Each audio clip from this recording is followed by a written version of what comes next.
Bom, estamos começando mais um Liderança e Inovação, você já sabe, aqui no Grupo Jovem Pan. Aliás, como toda vez eu menciono, comento e de forma entusiasmada digo, espalhado por todo o Brasil, nas mais de 100 emissoras de AM, FM, no Panflix, hoje com mais de 1 milhão de downloads, nos ambientes digitais, no ambiente de podcast, no YouTube, enfim, um nível de distribuição para milhões e milhões de brasileiros. E hoje, eu particularmente estou muito entusiasmado com esse programa aqui, porque a gente vai falar de alguma coisa que tem uma conexão gigante com a natureza.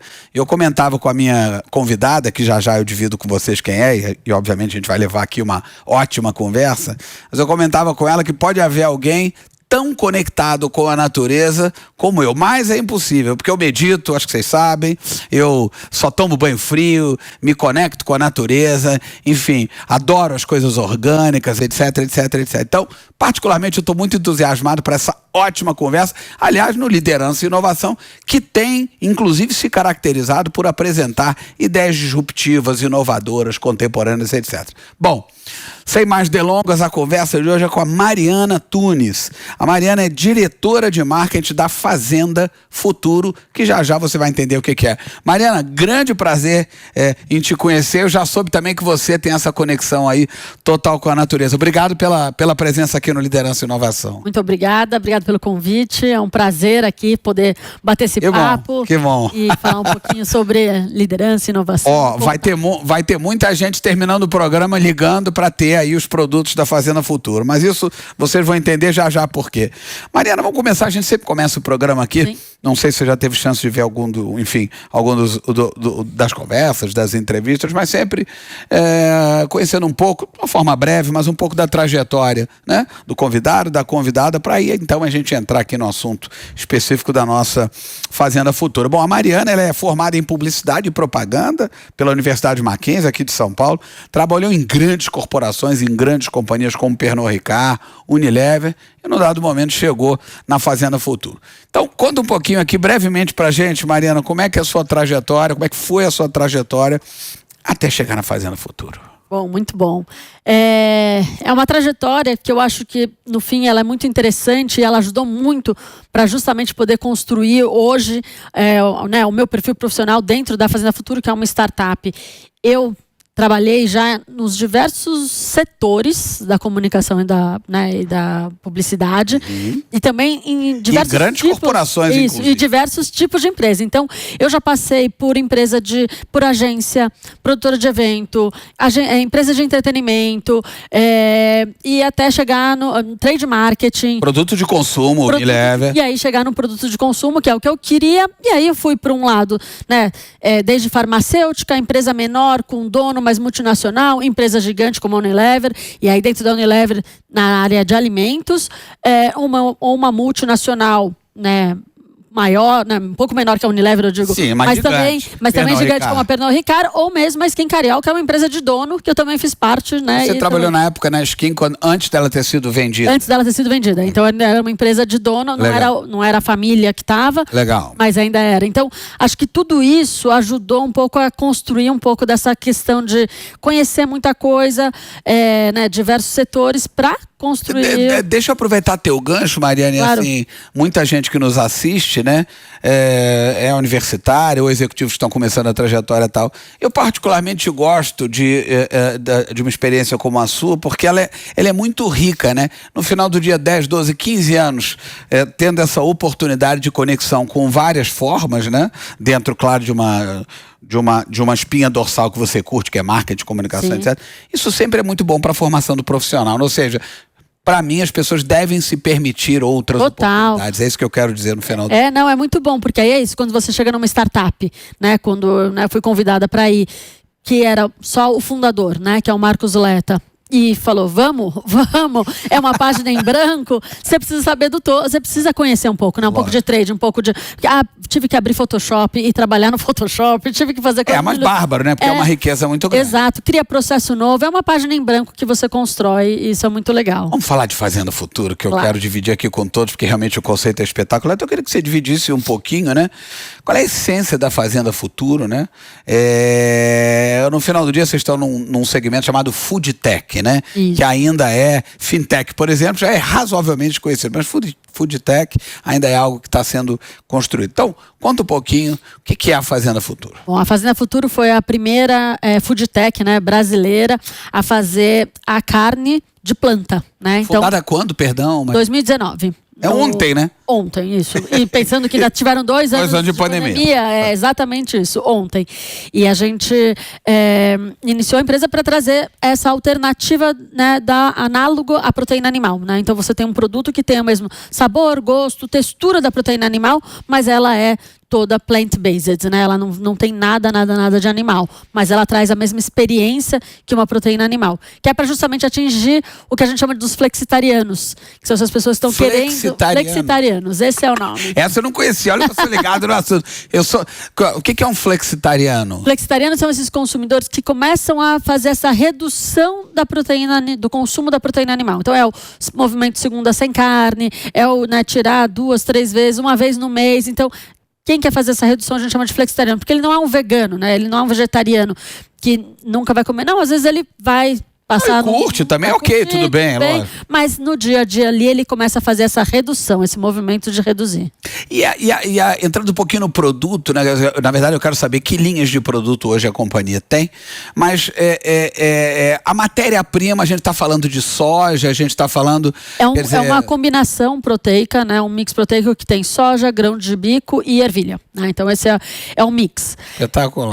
Mas aí ele tem o corante, a beterraba, ele também tem cebola, ele tem outros temperos, né, todos naturais. Mas essencialmente plant-based, né? Ou seja, baseado em ingredientes 100% naturais, plantas. Exatamente, plantas. E só ponto de vista eu tô perguntando isso, Mariana, claro, é uma coisa muito nova, né? Ficava seguro, todo mundo sabe o que é o seguro.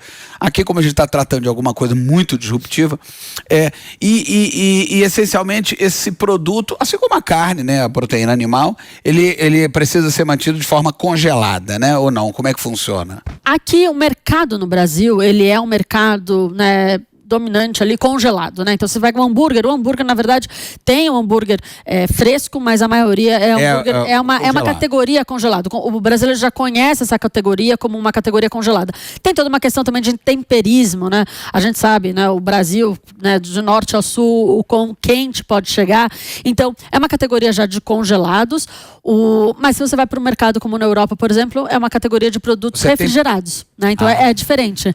Talvez o Brasil escale para lá em algum momento. Possa escalar, exato. Mas nesse momento, eu acho que também, por uma questão das, né, supermercados, redes de supermercados, o congelado acaba sendo mais fácil, né? A cadeia de você conseguir manter o shelf life do produto, né, estendido, não ter um shelf tão curto. Então, quer dizer, só para amarrar, os grandes ingredientes, além dos temperos, etc., mas os grandes ingredientes são grão de bico, ervilha e soja. Que são muito, é importante salientar, que são muito ricos em proteína. Né? Muito ricos. Muitas vezes as pessoas acham, não, mas vai ficar pobre em proteína, etc. Não, quer dizer, sob o ponto de vista do volume necessário de proteína para o ser humano, atende tanto quanto atende qualquer proteína animal. Atende. Ele fica... O frango, por exemplo, ele traz uma equivalência. O hambúrguer, ele fica 1 grama abaixo, uma coisa muito pouca, mas ele é basicamente atendido. Quais são as linhas de produto da Fazenda Futuro? Bom, a gente começou, o primeiro item que a gente lançou em 2019 foi o hambúrguer. Né? E eu acho que traz muito dessa questão da indulgência. É um item mais fácil de entrar, porque o consumidor ele quer comer, né? É uma forma fácil de você experimentar, provar. Então foi a linha do hambúrguer. E aí a gente foi trazendo os análogos aos bovinos, né? Então a carne moída e a almôndega. E aí na sequência a gente veio... Será que tá me dando fome, né? Aí a gente veio com o frango, linguiça e atum. E aí agora, esse ano, a gente lançou... sim, porque vai pro lado do peixe também. Vai peixe também. E aí agora a gente começou com os snacks para compartilhar. O mini quibe, o franguito e que é um empanadinho de frango e os mini burgers. Espetacular. Vocês se intitulam uma lifestyle brand, né? Eu queria que você comentasse isso, mas antes, por que do nome Fazenda Futuro? Bom, é ótimo. É ótimo. Foram muitas discussões, né, no nome, enfim, né, eu cheguei, na verdade, o nome já estava consolidado. Eu entrei, a empresa lançou em maio, eu entrei em agosto, então já tinha lá o nome, mas foi uma discussão grande em cima dessa construção de... Justamente porque é uma categoria nova, né? O negócio o que vai ser desse futuro, né? Como vai ser desse futuro? Né? Até o nosso símbolo, ele é um smile, como se fosse um smile face, mas ele tem 2 triangulinhos no olho que é tipo fast forward, é justamente pensamento futuro, vai pra frente, né? Então, essa Fazenda Futuro a ideia né? Como é que vai ser a Fazenda, né? Pensando nesse momento lá na frente da necessidade que precisava ter essa transformação. E essa coisa do lifestyle brand? Que eu também adorei esse conceito. A missão da empresa é mudar a maneira como o mundo come. Né? E quando a gente fala de mudar a maneira como o mundo come, a gente traz o todo, né? Porque você envolve não só o alimento, mas justamente, né? Como é que a sua atitude tem uma coisa de estilo de vida mesmo. Estilo de vida. Como é que é a sua atitude? Não adianta você falar que você vai mexer na sua alimentação, mas você não tem uma mudança dentro de casa. E ao mesmo tempo a gente também traz uma questão de curtir, de se divertir, de aproveitar a terra. A gente tem o nosso manifesto que a gente fala, deixa Marte para as férias, sabe, no futuro, e curte a terra, porque em Marte você não vai ter o mar, você não vai ter o futebol e o sol, entendeu? Vamos aproveitar e curtir isso aqui que a gente tem, porque é isso que a gente tem. A gente não tem, e a gente tem agora, e a gente tem que cuidar dela, porque senão até 2050 a gente não vai ter. Provavelmente aqui, né? Não vai ter. Exatamente. A gente comentava, né, Mariana, antes do início aqui da conversa, que no final do dia, quer dizer, esse é um caminho, felizmente, sem volta, né? Quer dizer, é uma questão de tempo, 5, 10, 15, 20, 30 anos, não sei, mas é um caminho absolutamente sem volta. Mas a verdade é que vocês estão ali de precursores, de bandeirantes, vai para voltar lá algumas décadas atrás, ou muitos anos atrás, bandeirantes que desbravaram o Brasil, enfim, no seu interior, etc. O fato é esse, vocês estão aí de precursores de um segmento. Quais são os grandes desafios, né? Porque as pessoas nasceram, eu tenho 56 anos, eu me considero ali uma bolha, porque tem um pensamento um pouco distinto, e não sou nem melhor nem pior por causa disso, mas enfim. Mas tem todo um hábito, né? E hábito alimentar é duro de você transformar. Mexer na Quais são os grandes desafios de ser um precursor desse segmento, Mariana? É justamente mexer nessa cultura do brasileiro, né? Assim, a gente cresce numa cultura aqui no Brasil, né? Quando a gente vai pra fora é outro a assunto, cultura já está muito mais adiantada, né? Isso, mas quando a gente vem pra cá, a gente é tudo, né? Você vai encontrar com um amigo, você fala assim, vamos lá, a gente faz um churrasquinho em casa. Né? Não tem a gente passa lá em casa, a gente faz o churrasquinho. O churrasquinho já está no dito popular da pessoa. Vai em casa, a gente faz um churrasquinho. Então a gente cresce com essa cultura muito forte. E vai ter uma linguicinha, vai ter uma picanha. Uma picanha, vai ter. Exatamente. Então você tem que começar a mexer nisso. E aí a entrega do produto com um sabor muito próximo da proteína animal, ela ajuda muito isso. Porque aí, se você fala, você pode ter o seu churrasquinho, pode fazer o churrasquinho e continuar convidando os amigos, mas você agora pode fazer isso com um produto, né, que é um produto plant-based, um produto que você pode ali, entende que para frente ele vai ser necessário, ele é necessário o consumo agora. E é curioso, né, seu ponto de vista de posicionamento de marketing, isso voltando ali para a história do lifestyle brand, isso tem uma conexão com o estilo de vida, porque daqui a pouco a onda, o que é cool é ser assim. Exato. Então tem um pouco de construção desse estilo de vida também, né, para efeito do consumo. Vamos falar de distribuição, Mariana, e do ponto de vista da distribuição, quer dizer, como é que funciona, quer dizer, os milhões, enfim, as milhões de pessoas que estão nos assistindo aqui, centenas de milhares, enfim, os milhões, quiserem comprar, como é que hoje, qual é o modelo de distribuição da companhia? Hoje a gente está nos grandes varejos e já em vários outros pequenos varejos de bairro aí distribuído pelo Brasil inteiro. Brasil inteiro já? Brasil inteiro. E em muitos de restaurantes, hamburguerias e pizzarias e pastelarias. Então a gente tem, né, algumas pizzarias que já tem o nosso produto, faz uma pizza plant-based, com a linguiça, com atum, com frango, hamburguerias diversas, principalmente São Paulo e Rio de Janeiro, já tem uma quantidade de hamburguerias, já vira um item. Já quase, é um item do cardápio, tá lá. Você tem uns hambúrgueres, você tem um hambúrguer plant-based, né? Então, você também já tem nas hamburguerias e alguns restaurantes com pratos também, porque aí você tem a carne moída, que faz um bolonhesa, que faz um outro tipo de produto. Você sabe que um dos negócios que faz parte do nosso grupo, Luiz Calainho enquanto empresário, é a operação do Jazz Club de Nova York que nós trouxemos para cá, que é o Blue Note. Fica aqui na Avenida Paulista. Depois vamos conversar sobre produtos de vocês lá no Blue Note. Mas isso é outra história para depois aqui, fazendo aqui uma mini reunião no meio da entrevista, mas vamos embora. Dada a natureza, Mariana, muito disruptiva do produto, agora falando de marketing, né, que é a sua especialidade, me parece que, num certo sentido, né, quer dizer, o caminho de marketing da Fazenda Futuro também tem que ser muito inovador, tem que ser muito disruptivo. Quais são as estratégias da companhia, quer dizer, lá de trás, e enfim, vocês veem aí na sequência, sob o ponto de vista de marketing?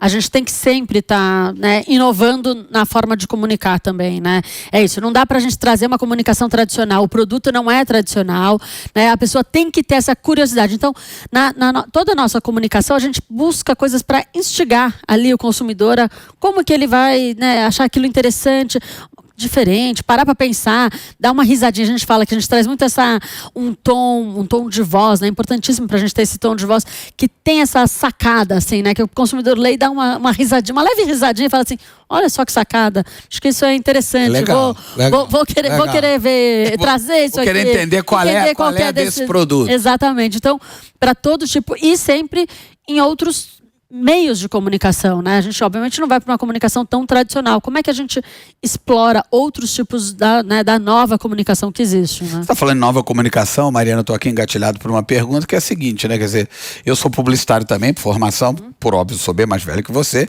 me formei lá no início dos anos 80, quando eu me formei era isso, né? Rádio, TV, outdoors, né? Não havia esse conceito de out of home, etc, não é isso? Enfim, e veículos impressos. Hoje mudou completamente, e uma das grandes mudanças que hoje não, já há algum tempo, enfim.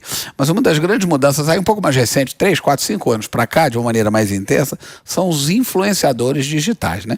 Que se transformaram literalmente em veículos de comunicação per se. Quer dizer, hoje, para falar aqui de Copa do Mundo, estamos no meio da Copa do Mundo, o Richarlison é um influenciador digital e ele em si é um veículo de comunicação. Total. Ponto. Né? Então eu queria entender em que medida essa estratégia, esse caminho dos influenciadores digitais tem sido um caminho da Fazenda Futuro e se isso é uma verdade, como é que tem funcionado essa jornada? É um caminho, não tem como, né? Hoje o consumidor ele tá ali, ele consome junto com os influenciadores, ele não tá mais, mesmo se ele estiver numa mídia tradicional, ele tá na mídia tradicional com uma segunda tela, vendo o que o influenciador tá fazendo ali junto. Muito louco, então, é o tempo todo. Então trabalhar com esses influenciadores é importante, mas de um jeito genuíno. Porque também eu acho que tem uma questão que tem não uma coisa adianta. De verdade, exato. Né, Mariana? Não adianta eu ir para um influenciador que não tem nada a ver com a marca. Né? Qual é o sentido? E que inclusive nem acredita, né? Que nem acredita, que não tem um propósito claro. Então a gente busca trazer influenciadores, sim, mas influenciadores são esses que têm a ver com a marca, né? Que falam de jeito tem sido eficiente esse super eficiente, porque aí o consumidor que consome aquilo também se identifica, né? Ele percebe que é genuíno, não é você colocar o cara para falar um negócio que não tem nada a ver com o estilo de vida dele. Legal. Daqui a pouco a gente vai falar da Anitta, mas nem agora ainda não. Enfim, grande Anitta, enfim, um artista aí realmente admirável, tive o prazer já de estar com ela algumas vezes. Bom, a gente falou um pouquinho, né, Mariana, sobre degustação, porque no fundo é isso, né? Quer dizer, acho que tem um desafio muito grande, que é promover o contato e a degustação com o produto, né? Isso me parece ser alguma coisa absolutamente preponderante, né, na jornada da Fazenda Futuro. E aí a gente está num país, e aí chamando um pouquinho da brasa para o lado de cá, onde o mundo do entretenimento, da música, do show, etc., é muito caro às pessoas. As pessoas curtem muito, aliás, no pós-pandemia, eu diria a você, que esse mercado se amplificou ainda mais, as pessoas ficaram ainda mais conectadas do que já eram. Por que eu estou te comentando isso tudo, né? Porque, dado então que o brasileiro é muito conectado, né, a esse tipo de experiência, jornada, e ao mesmo tempo é preciso que vocês façam, né, promovam a degustação, em que medida eventos presenciais serão ou não são, não sei, mas eventos presenciais como festivais de música, casas de shows, etc., em que medida isso eventualmente é uma estratégia da companhia? É super importante essa questão de estar presente em eventos. Então a gente estava presente agora no Rock the Mountain, né? Foram 2 finais de semana e isso são festivais onde no fim o consumidor ele está mais aberto nessa experimentação. É um festival que ele está ali conectado também no meio da natureza. Então estar em eventos é muito, muito relevante para a gente, né? Não só o Rock the Mountain, mas a gente também já esteve presente em vários outros eventos. as pessoas precisam provar, uma categoria muito nova. É a história da degustação, Exatamente. ter contato com o produto, provar. E nesses momentos, por isso a pergunta, o indivíduo está mais relaxado. Totalmente aberto. Está mais tranquilo. Inclusive está afim de experimentar uma coisa diferente. Não é um ambiente mais ali de conforto dele exatamente. em casa, né? É uma categoria que tem 3 anos, né? Então, se a gente fala, é nada. Então, as pessoas precisam provar para trazer essas coisas do sabor. Olha, realmente, as pessoas ainda provam e falam, nossa, realmente é tão parecido com a proteína animal, dá para trocar. Então, é super importante. Legal. Mariana, a gente falou de música, né? Você está falando aqui do Rock the Mountain. Aliás, para vocês que não conhecem, o Rock the Mountain é um evento produzido, enfim, por um time, enfim, por uma companhia lá no Rio de Janeiro, espetacular. É um evento que acontece na Serra do Rio de Janeiro. Belíssimo, muito bem produzido. Esse ano, para dar um exemplo, Gilberto Gil esteve lá. Enfim, então estamos falando aqui de eventos presenciais, estamos falando de música, estamos falando de artistas, né? Sim. Eu dei um breve spoiler aqui, mas agora eu queria que você dividisse conosco, porque recentemente vocês fecharam um baita acordo com a Anitta, né? A Anitta, que aliás eu tenho, enfim, o prazer de conhecer, parte da trajetória dela começa numa das FMs nossas, enfim, lá no Rio de Janeiro. E de fato a Anitta é uma grande influenciadora. E ao mesmo tempo eu conheço essa verdade dela, de conexão com a natureza, aquilo que você comentava. Exato. Sobre uma coisa genuína. Então, queria que você dividisse conosco como é que foi essa jornada, como é que pintou essa ideia e como é que funciona essa conexão com a Anitta, que até onde eu pude depreender, ela participa do negócio, inclusive. Sim. Né? Bom, a Anitta, na verdade, desde lá de 2019, que foi inclusive a fase que ela, né, tentou ali ser vegetariana, e aí ela estava retomando, né, sentiu falta da proteína, do sabor da proteína animal. Exato. Aí ela provou o nosso produto lá no Rio de Janeiro, numa hamburgueria, e ela se encantou, se apaixonou por aquilo, e desde então ela sempre convidou a gente para estar em todos os eventos dela. Todos os eventos que ela fazia, precisava ter Fazenda Futuro lá. E a gente ia pra lá, montava chapa de hambúrguer, fazia pastel, fazia o que fosse. Então, já tinha esse primeiro lado dela absolutamente genuíno, inclusive. Exato. Quer dizer, coisa rara de acontecer, né? Um artista desse tamanho convidando a empresa. Convidando a empresa. E por outro lado, quando a gente falava de marca, né, assim, fazendo, né, a persona, quem que era, o nome da Anitta sempre aparecia, porque ela é uma pessoa inovadora, ela é uma pessoa transparente, ela é uma pessoa divertida, muitas das mesmas características da marca. Então sempre falou. Mas a gente tinha esse tempo, né? Uma empresa nova, 3 anos. Então essas conversas são conversas que a gente foi evoluindo. Pandemia no meio do caminho, claro. A empresa vai crescendo, até que a gente falou, agora é o momento que a gente precisa democratizar, né? A gente chegou nesse 3º ano, a gente fala muito disso, da democratização, porque a gente já tem, né, distribuição no Brasil inteiro. Daqui a pouco vamos falar de mundo, inclusive, Future Farm. Mas a gente tem distribuição no Brasil inteiro, a gente está vendo a categoria crescer, mas a gente precisa agora botar voz, mais pessoas conhecendo a categoria plant-based. E a gente falou, não tem uma pessoa melhor, que tem um alcance, que pode falar, como a Anitta, que já tem essa proximidade com a marca, que já tem... verdade, isso que a gente falou. Isso, é trazer verdade. E aí a gente trouxe junto com ela uma linha de produtos que também tivesse a ver com ela, porque também não adiantava fazer uma linha que não tivesse a ver com ela. Então a gente trouxe essa linha que a gente chamou de Futuro Party, que é de festa, que são esses itens compartilháveis, né? Então, que é para ter os salgadinhos da festa. Ali, a festinha ali. Então, são os mini quibes, os franguitos, os mini burgers. Então, você consegue fazer a festa, compartilhar, democratizar, porque dá para dividir, mais pessoas provam um saquinho, várias pessoas provam. Então, foi essa um pouco do nosso contato com a Anitta. E aí a Anitta, né, super topou, né? Enfim, provou produto. Ela tem uma participação, né? Ela entrou com um asset na companhia. Isso, ela tem uma participação. Legal. E aí, quer dizer, a partir do momento que isso é feito, quer dizer, eu fico imaginando que a curva aí, o ponteiro mexeu, né? Me parece que sim, né? Porque ela tem um tamanho muito... Um post da Anitta, eu tenho, entre outras tantas empresas, uma relação bastante grande com a Ambev, que tem uma relação com a Anitta também. Uma das diretoras da Ambev sempre diz, né, que quando a Anitta aposta, você sente o ponteiro girar imediatamente. Fazendo Futuro, isso acontece dessa maneira? Aconteceu super, né? Acontece.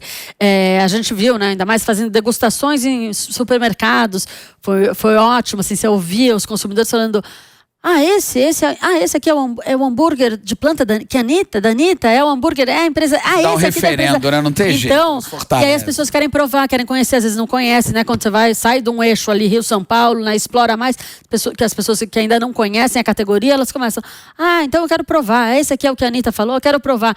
Então você começa a trazer essa questão de degustação, experimentação. Espetacular. A pauta é SG, né, Mariana? É pauta SG absoluta, inclusive Sim. com o S de sustentabilidade, evidentemente, mas é uma pauta aí que está, felizmente, eu sempre digo isso, felizmente, aí presente nas corporações, muito presente nas corporações mais sérias, aquelas que ainda não estão nesse lugar, estão caminhando para ele, etc. Enfim, e vocês essencialmente são uma companhia intrinsecamente, quer dizer, a alma é ESG, né?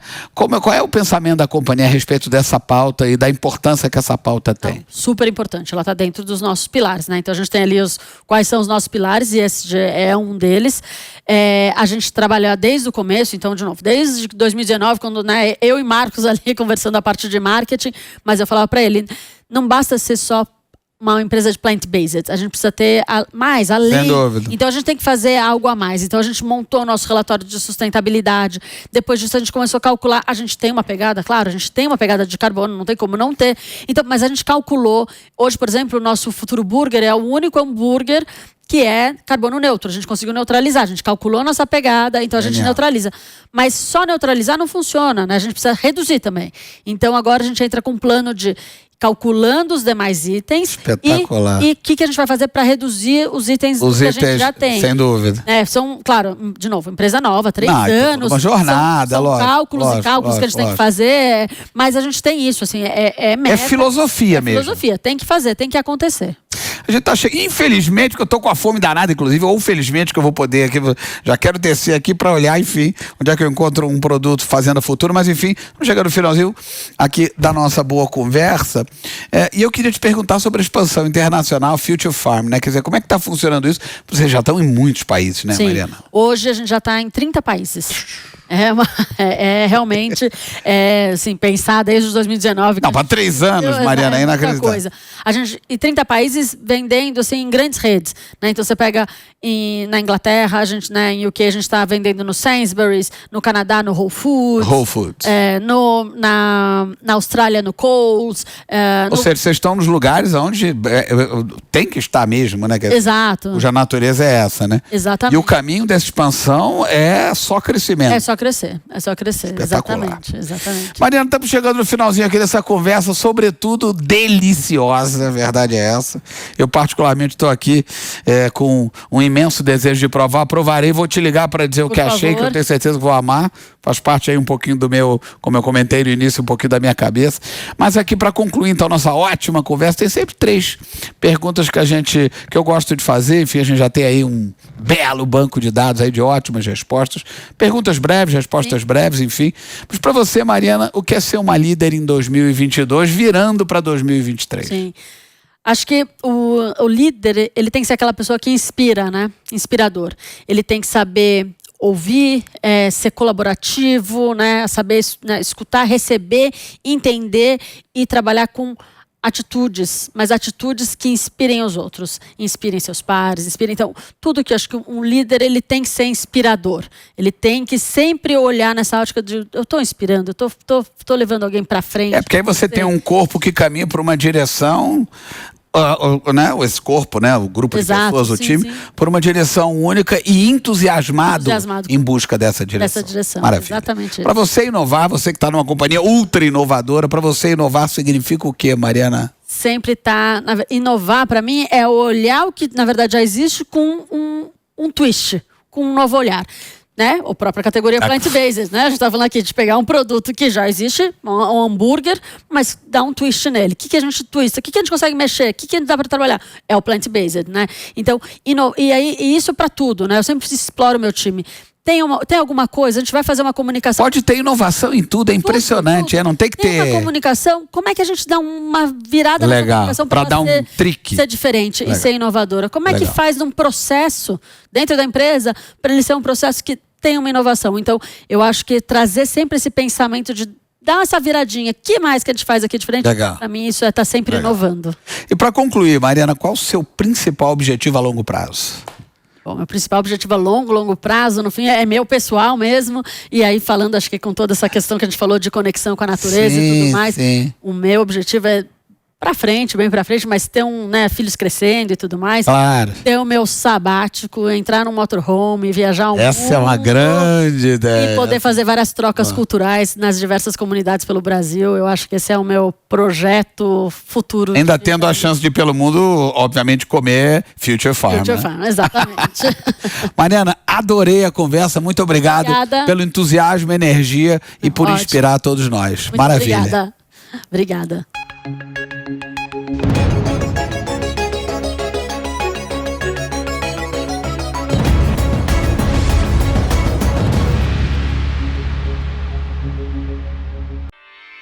Realização Jovem Pan News.